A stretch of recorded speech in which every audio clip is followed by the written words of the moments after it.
বলছে বুয়া বুয়া, ব্যাস নাও বুয়া নিতেই হবে এখন। বুয়া মানে এখন সন্ধে হয়ে গেছে আর ঝিনুক অনেকক্ষণ ঘুমিয়েছে, প্রচুর ঘুমিয়েছে, প্রচুর। মা ও মা, শরীর ভালো আছে? কষ্ট হচ্ছে না তো?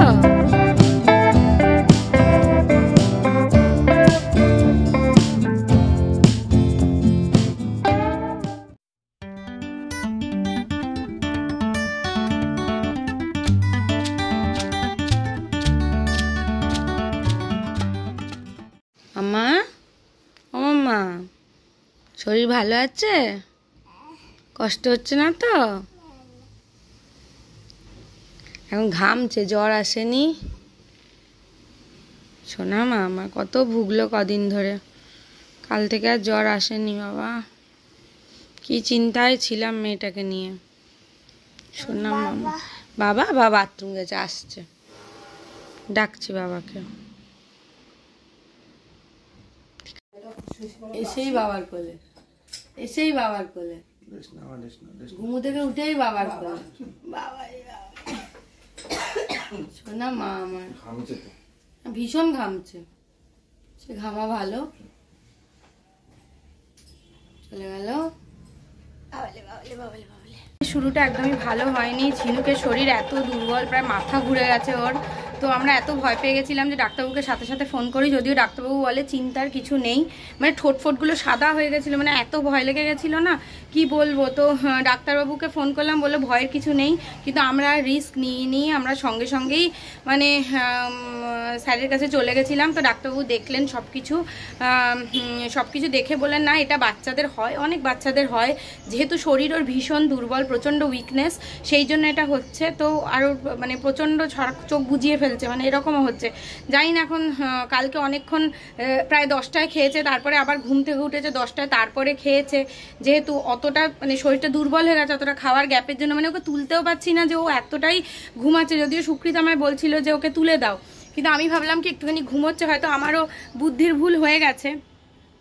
প্লাস শরীর প্রচণ্ড দুর্বল, ওর এতগুলো ওষুধ খাচ্ছে, অ্যান্টিহিস্টামিন খাচ্ছে, কাফ সিরাপ খাচ্ছে, ওর ঘুমটা মেবি কমপ্লিট হচ্ছে না।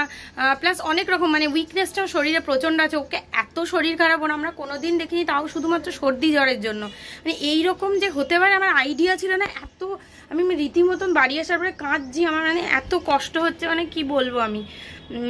তো তারপরে ডাক্তারবাবুর কাছে নিয়ে গেলাম। ডাক্তারবাবু বললো চিন্তার কিচ্ছু নেই, সে নিশ্চিন্তে বাড়ি চলে যান, রাতের বেলা জানাবেন কেমন থাকে। তো আমি বাড়িতে আমরা ঢুকেছি 1:45, মানে ওর এত চোখ বুজে আসছিলো বাইকে আস্তে আস্তে। ঝিনুককে আগে আমি বাড়ি এসে ঘুম পাড়িয়ে দিয়েছি, তারপরে ঝিনুকের রান্নাটা করলাম। আজকে শিবরাত্রি, কিন্তু আমি শিবরাত্রি সকালবেলা তো কিছু করতেই পারবো না, কারণ সুকৃত ফুল মিষ্টি কিছুই এনে উঠতে পারেনি। সন্ধ্যেবেলা যদি ঝিনুকের শরীর ঠিক থাকে তাহলে অবশ্যই করবো। চান টান করে ছাদে এসছে, শরীরটা ভালো না তো, ওই জন্য কাক দেখতে এসছে। হ্যাঁ কাক দেখতে পেয়েছো? কোথায় কাক? ওখানে কাক আছে। কোথায় কাক মা? ডাকো কাককে, ডাকো। আয় আয় কাক আয়। প্রচন্ড সর্দি, খুব শরীর খারাপ মেয়েটার। এখন সন্ধে হয়ে গেছে আর ঝিনুক অনেকক্ষণ ঘুমিয়েছে, প্রচুর ঘুমিয়েছে, প্রচুর। এখনো মানে চোখ মুখের মধ্যে একটা উইকনেস। মাম্মা মামা একটু তাকাও, একটু মুখখানা দেখি। ওর এখনো দেখেছো চোখ মুখের মধ্যে একটা উইকনেস আছে। মাম্মা ও মাম্মা, ও মাম্মা তাকা, ও মাম্মা, ও মাম্মা, পাত্তাই দিচ্ছে না আজকে। আজকে তো দিনটা কিরকম গেল বললামই, মানে সকাল থেকে একটা বাজে দিনে শুরুয়াত হলো যাকে বলে। তো সন্ধেবেলা ঝিনুকের শরীর এমনিতে খুব যে জুতের আছে তা নয়, তাও যেভাবে যতটুকু মানে ওকে একটুখানি ভালো ফিল করানো যায়, আমরা সন্ধেবেলা একটুখানি বেরোবো বলতে এই সামনেই আমাদের কুমোরপাড়াতে যাব। কুমোরপাড়াতে গিয়ে একটুখানি হেঁটে আসবো, কটা জিনিস কেনার আছে। যেমন আমি তো সকালবেলা জাস্ট ঘরে যেরকম পুজো দিই সেরকমই দিয়েছিলাম। শিবরাত্রির জন্য যে ঠিকভাবে একটু পুজো দেবো সেরকম কিচ্ছু হয়নি, না ফুল না ফল না মিষ্টি কিচ্ছু দিতে পারিনি ঠাকুরকে। তো যাব সেই সবগুলো কিনবো, কারণ কেনাই হয়নি, দেবো কি করে। তো সেই সবগুলো কিনবো। তো সেই সব কেনার পরে বাড়ি আসবো। আর আমাদের একটা গাছও মরে গেছে, সেই গাছটাও আজকে চেঞ্জ করবো একটুখানি, বা একটা কিছু গাছ আনবো। তো সেই সব করবো, রুটি কিনবো রাতের জন্য, এই সমস্ত কিছু করে তারপরে বাড়িতে আসবো। একদম প্রপার কিছুই এবারে করা সম্ভব হলো না, কিন্তু কি করব, বাচ্চা শরীর খারাপ থাকলে কি কোনটাই বা করবো আমি বুঝতে পারছি না। মানে মন মেজাজটাই ভালো নেই, চোখ মুখে এখনো একটা উইকনেস আছে যেটা বোঝা যাচ্ছে রীতিমতো। আর ওর না এরকম কোনোদিন হয়নি, যার জন্য আমি কি করব কি না করব, মানে কিভাবে করব। তো আমরাও এবার একটুখানি রেডি ফেডি হয়ে বেরোবো, বেরিয়ে এই সামনেটা একটু হেঁটে টেটে আসবো। ঝিনুককেও তাড়াতাড়ি খাইয়ে ঘুম পাড়িয়ে দেবো, কারণ ওর ঘুমের ভীষণ দরকার। সকালবেলা 10টায় উঠেছে, কালকে রাত 11টার মধ্যে ঘুমিয়ে গেছিলো, বলো 11টা 5-10 ঘুমিয়ে গেছে। যে কোনো 12টা 12:30 আগে নিজে থেকেই ঘুমায় না। তার উপর আজকে এসে 1টা থেকে 2টো ঘুমিয়েছে, 1:45 থেকে 2টো, তারপরে আবার 4টে থেকে প্রায় 7টা অবধি ঘুমালো। তা সত্ত্বেও ওর মানে ঘুম আছে চোখে। তো ওকে একদম 9:30টায় খাইয়ে, 9:30 9:45টায় খাইয়ে ওকে সোজা ঘুম পাড়িয়ে দেবো, কারণ ওর ঘুমটা ভীষণ দরকার। যত ঘুমোবে তত শরীর তাড়াতাড়ি ঠিক হবে। তো ঝিনুক রেডি হয়ে গেছে, ওর চুলগুলো চোখে পড়ছে, আরও ওর অস্বস্তি হচ্ছে। খুচরো চুলগুলো নিয়ে কি করবো, তোকে তাহলে ন্যাড়া করে দিতে হবে তোর বার্থডের পরে। কদিনও শরীরটা এত খারাপ হয়ে গেল না, মানে মন মেজাজ একদম আমাদের ফালতু হয়ে গেছে। এবার আমরা বেরোচ্ছি, ও রেডি হয়ে গেছে। বসতে হবে না, বাবা তো পরিয়ে দিতে পারে কোলে করে নিয়ে, আমি পারি না, তাই আমি তোমাকে বসাই। বাবা সুপারম্যান তো, তাই বাবা পারে। নার্সারিটাতে এসছি, ওই একটা গাছ মারা গেছিল, সেই গাছটা পাল্টে একটা বোগনভেলিয়া নিচ্ছি, একটা জুঁই ফুলের গাছ, একটা টগর ফুলের গাছ। বলছে তো ভালো হবে, এখন আমি জানি না, আমার কোনো আইডিয়াই নেই। আর গরমের ফুল গাছ এখনো কিছু আসেনি। কত বোগনভেলিয়া ফুটেছে, কি সুন্দর। হ্যাঁ, একটু তো ওর অস্বস্তি হবেই। আর নাকটা দেখো, আবার রাতে নেজাল ড্রপ দেবো, মুখ চোখ শুকিয়ে গেছে মেয়েটার, কিছু করার নেই। তাহলে দিয়ে দিও। হ্যাঁ, আমি যাচ্ছি।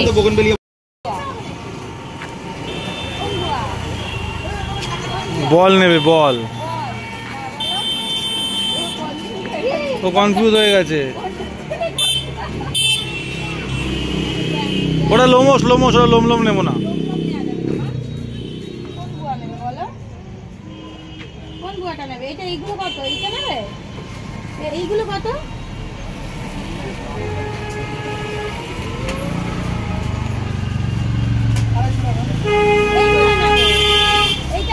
এটা আছে,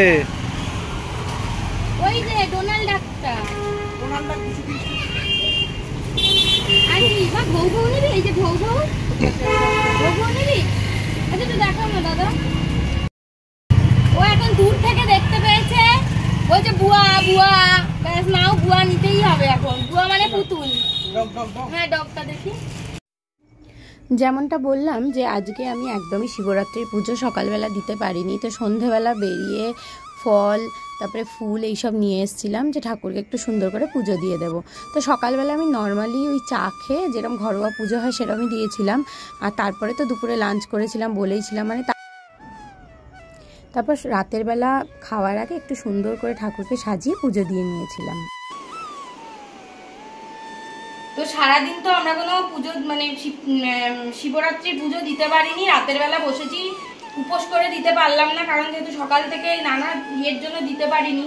আজকে দিনটা আমাদের কিভাবে কেটেছে শুধু আমরাই জানি, কিন্তু মনে আমার মনে হয় ভক্তিটাই আসল, ভক্তি থাকলে সব হয়। তো আমি উপোস করে পুজো দিচ্ছি না, কিন্তু শিবরাত্রিতে শিব ঠাকুরের পুজো দিচ্ছি, ব্যাস এইটুকুনি। শিব ঠাকুরকে মাখাও। আমি যখনই পুজো দিই তখন ঝিনুকের এক্সাইটমেন্ট তো সবসময় চরমেই থাকে। তো ওর জন্য ওকে আমি সমস্ত কিছুতেই ইনভলভ করি। আমি চেষ্টা করি যে সমস্ত পুজো সমস্ত কিছুতেই ওকে ইনভলভ করার। তো সেই জন্য আমি ঝিনুকে নিয়ে পুজো দিতে বসেছিলাম, কারণ ও এগুলো না খুব ভালোবাসে। আমি মানে পুজো শুরু করার আগেই ও ঘি আর মধুর ঢাকনা খুলে ঠাকুরের গায়ে মাখাতে শুরু করে দিয়েছিল, কারণ ও জন্মাষ্টমীর সময় মাখিয়েছিল গোপালকে। সেটা ওর মনে ছিল কিনা আমি জানি না, তবে ও দেখলাম যে নিজের থেকেই উদ্যোগ নিয়ে সব কিছু শুরু করে দিচ্ছে। তো বাচ্চারা এগুলো যখন করে তখন কিন্তু খুবই ভালো লাগে, মানে ওরাও যেই জিনিসগুলো শিখছে, আমাদের কালচারগুলো শিখছে, সেটা ভাবলেও খুব মনটা আনন্দ লাগে।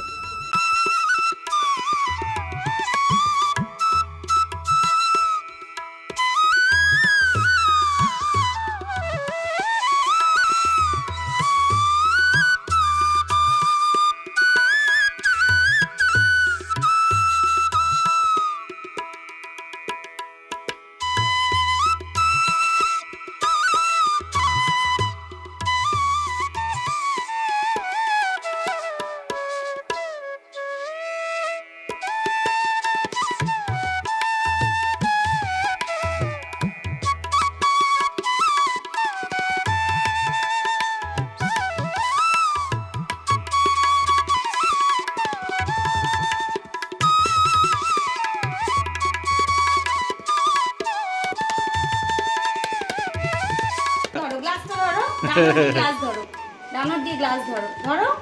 ওরম ভাবে এই দেখো। ওম নমঃ শিবায়, ওম নমঃ শিবায়, ওম নমঃ শিবায়, ওম নমঃ শিবায়, ওম নমঃ দেখছিস শিবায়, মা? ওম নমঃ শিবায়, ওম নমঃ শিবায়। এবার তুমি ধরো, তুমি হাতে এবার নাও, তুমি ধরো। ওরম ভাবে না, যেরকম মা করলে ওরকম করো। গ্লাসটা ধরো, দু হাত দিয়ে ধরো, দু হাত দিয়ে ধরো, আর এক হাত দিয়ে ধরো, ওই হাতে হাতে দিয়ে লেগে ধরো। আছে না, ধরছি না জন্য। বাহ বাহ বাহ। ওম নমঃ শিবায়। ওম নমঃ শিবায়। সবাইকে ভালো রাখো, সুস্থ রাখো ঠাকুর। সোনাকে সারিয়ে দাও ঠাকুর, আমার সোনাটাকে সারিয়ে দাও।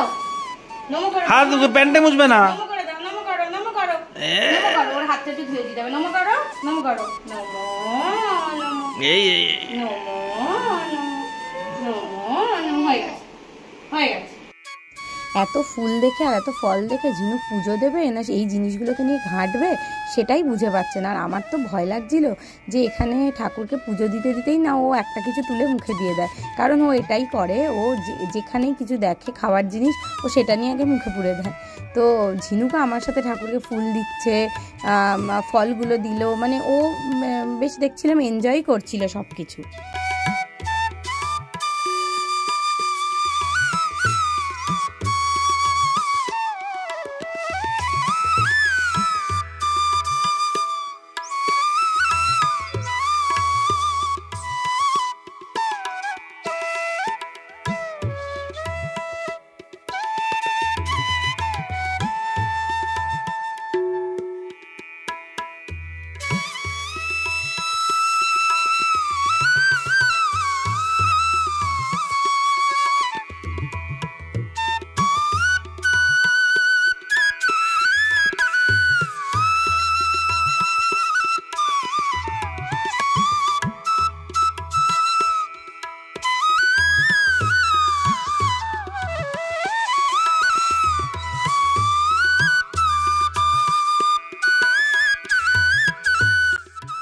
তো আজকের দিনটা এবং আজকের ব্লগটা এই পুজো দেওয়ার মাধ্যমেই শেষ করলাম। আজকের পুজোটা কিন্তু রাতের বেলা যখন আমি দিলাম না, মনটা খুবই শান্তি পেল। মনটা কেন জানি না খুব খুঁতখুত করছিল যে আমি প্রত্যেক বছর যে পুজোটা দিই সেই পুজোটা আমি দিতে পারলাম না। আর ঝিনুকেরও শরীরটা ভালো ছিল না বলে মন ভালো লাগছিল না, কিন্তু শেষ পর্যন্ত মনটা ভালো হয়ে গেল।